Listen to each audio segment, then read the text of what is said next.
Intokozo ukuthi sikhulume nawe igama kuPasoningi. Siyacela ukuthi usubscribe, siyacela ulike le video, siyacela ukuthi uqinisekise ukuthi uyabheka namanye amavideo ngaphezulu kwa1000 khona kule channel la sikhuluma khona ngamaphupho ahlukene. Asisho ukuthi we perfect chazela amaphupho bakhona abanye ungayibheka le. You can also go and watch other channels. Maybe you can learn more nakhona futhi, because sonke inhloso yinye is to enlighten you ngamaphupho. So namhlanje sikhuluma ngekamela. Uphupha ikamela. Ikamela is a camel in English. Camel, yeah, camel in English. Ikamela, abanye bathi ikamela, abanye bathi ikameli. Nakuke singakusho. Uma uphupha ikamela kuwuphawu oluhluma olubona ikamela.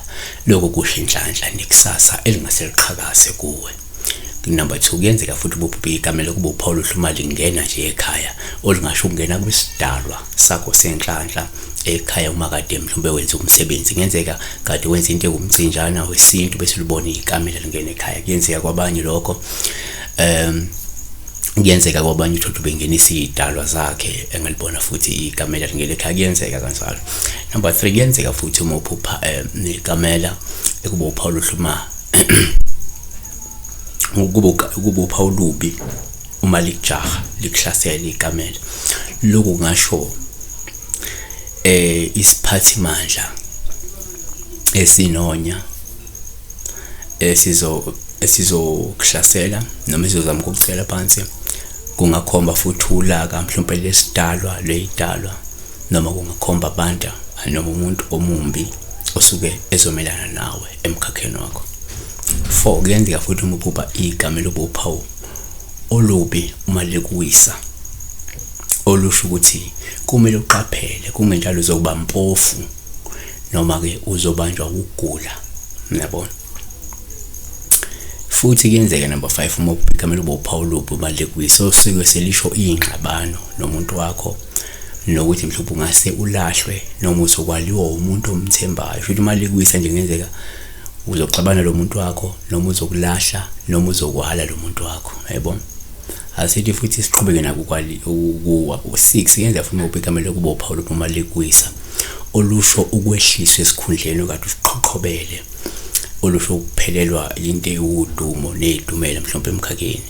Ngakubona. Number 7, kuyenzeka futhi uma uphupha ikamela kube uphawu oluhle uma ulidonsa ngentambo, udonsa ngamatomu. Lokho kusho ukuthi uzokwazi ukuthotshelwa abantu, noma uzokwazi ukuthotshelwa abantu abakhulu, abantu abayizikhulu, abantu abaqavile bazokuthobela wena. Uzokwazi ukuba ngumholi ebantwini. Yabona? Abantu bekuthobele futhi. Number 8, asisithi futhi uma uphupha ikamela kuwuphawu olubi uma ikamela lingalawuleki empeleni. Kusho ukuthi empeleni usuke uzoyithola ungakwazi ukulawula noma ukuthobisa noma ukunqoba imbangi yakho, noma ke uzohluleka ukulawula umuntu wakho noma abantu sikubahola emkhakheni okuwo. Number 9, uma uphupha ikamela futhi sikuthathe njengophawu oluhle uma uligibele ikamela. Lungayikhomba intuthuko, lingakhomba ukuqhoqhobala isikhundla ngempumelelo,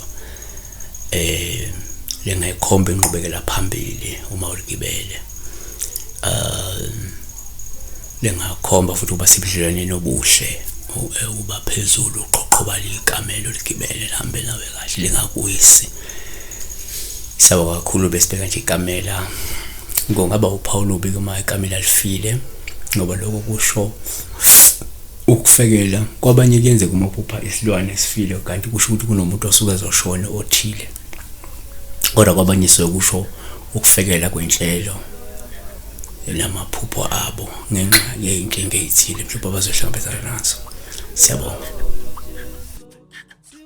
Kuleka kuyo Jesu, kuleka kuyo Jesu.